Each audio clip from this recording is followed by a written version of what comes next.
The whispering tree. I remember the screams. They didn't sound human.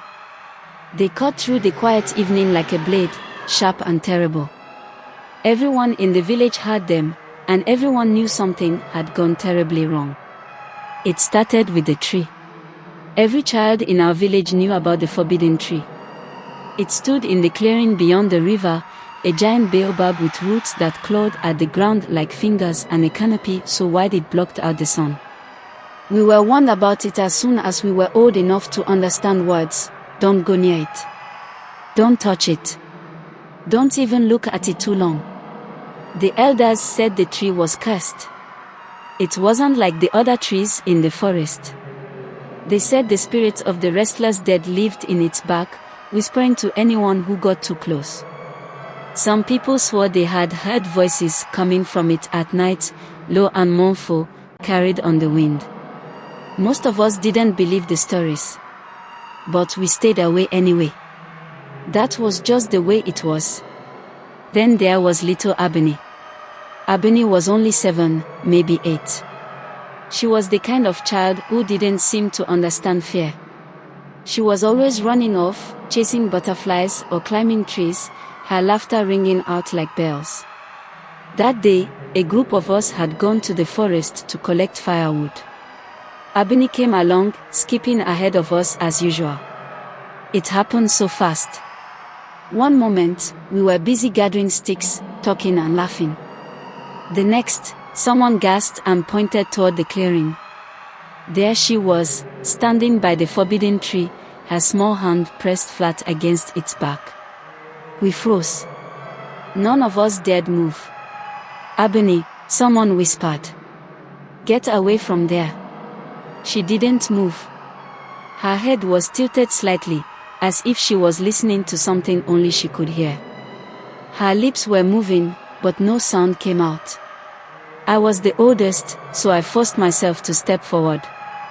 My heart pounded in my chest, but I couldn't just leave her there. The closer I got, the colder the air became. It was strange because the sun was still high, and it should have been warm.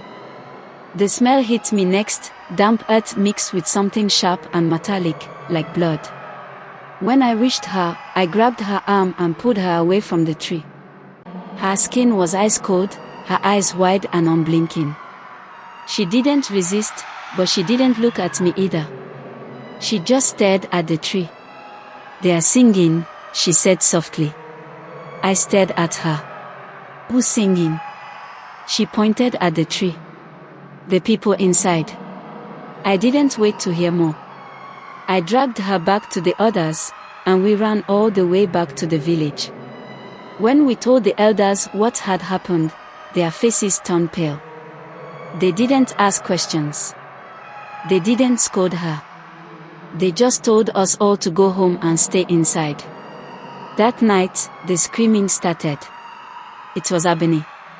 Her high-pitched cries echoed through the village, sharp and piercing.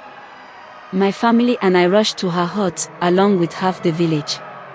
When we got there, we saw her on the floor, thrashing wildly. Her body twisted in ways that didn't seem possible. Her hands clawed at her chest, leaving bloody scratches. The elders were already there, chanting prayers and throwing handfuls of ash and herbs into the air. Ebony's mother was kneeling beside her, sobbing. The singing, Ebony gasped between screams. It's too loud. Her voice changed. It deepened, turning guttural and animalistic. Her small body jerked violently, and for a moment, I thought she would break.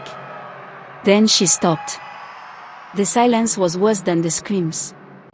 We thought she had died. But then she sat up, slowly, unnaturally, like a puppet being pulled by invisible strings. Her head tilted to the side, her neck cracking. She smiled. It wasn't Ebony's smile. The tree doesn't like to be touched, she said. Her voice was layered, like two people were speaking at once, one high and girlish, the other deep and hollow. The elders didn't hesitate. They began chanting louder, throwing more ash and herbs into the air. But Ebony, or whatever was inside her, just laughed. You can't stop them, she said. They've been here longer than you. Longer than this village. They are awake now. The fire in the hearth flared, casting strange shadows on the walls. For a moment, the shadows didn't look like ours. They stretched and twisted, moving like they had lives of their own. Then Ebony collapsed again. The elders carried her to her bed and told us to leave. We weren't allowed to speak about what we'd seen. But how could we not? The next day, the elders gathered the entire village. They told us the tree had been disturbed and the spirits were angry. For 7 days, no one was allowed to leave their homes after sunset. The elders went to the tree, carrying offerings of food, drink, and the blood of a goat. Ebony survived, but she was never the same. She stopped talking, stopped playing. She spent most of her time sitting alone, staring into the distance. Sometimes, at night, I'd see her outside, sitting on the ground and mouthing words I couldn't hear. The whispers started a week later. At first, I thought it was the wind. But wind doesn't call your name. It doesn't hiss words you can't understand, words that crawl under your skin and make your stomach twist. I started dreaming about the tree. In the dreams, it wasn't just a tree, it was alive. Its roots pulsed like veins, and its bark moved like breathing skin. I'd hear the singing Ebony talked about, low, mournful voices that seemed to come from deep inside the tree. One night, I woke up and found myself standing outside my home, barefoot and shivering. I didn't remember leaving my bed.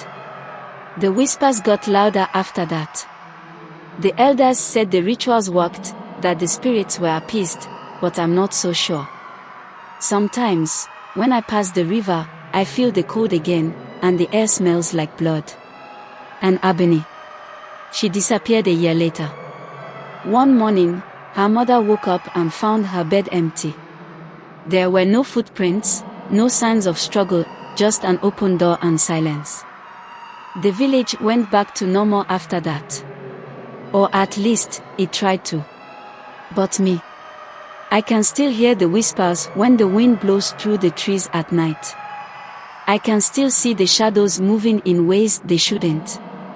And sometimes, in the dead of night, I hear a faint voice calling my name. I don't answer. I don't look. But I wonder, if I did, would I hear the singing too? I wonder if I would become part of the tree. Did you enjoy the story? If you did, please give us a like, and subscribe to our channel. Don't forget to comment, let us know what you think about this story, and stay tuned for more videos. Thank you.